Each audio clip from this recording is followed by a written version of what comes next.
নোয়াখালীর চাটখিল উপজেলার একটি বেদেপল্লীতে ঝুপড়ি ঘরের আড়ালে এসি ও সিসিটিভি সংগলিত বিলাসবহুল বসবাস এবং মাদক ও অসামাজিক কর্মকাণ্ডের অভিযোগ ঘিরে এলাকায় ব্যাপক আলোচনা সমালোচনার সৃষ্টি হয়েছে।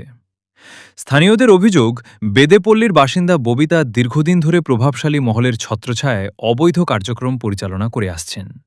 তার বিরুদ্ধে মাদক ব্যবসার পাশাপাশি দেহ ব্যবসা পরিচালনারও অভিযোগ রয়েছে।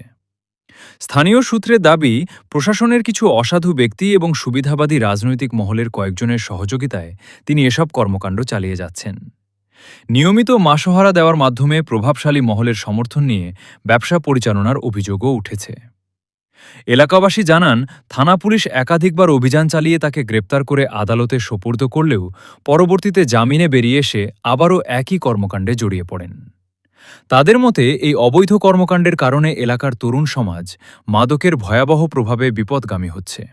পাশাপাশি কিশোর গ্যাংয়ের বিস্তারের সঙ্গেও মাদক ব্যবসার একটি যোগসূত্র তৈরি হয়েছে বলে অভিযোগ উঠেছে।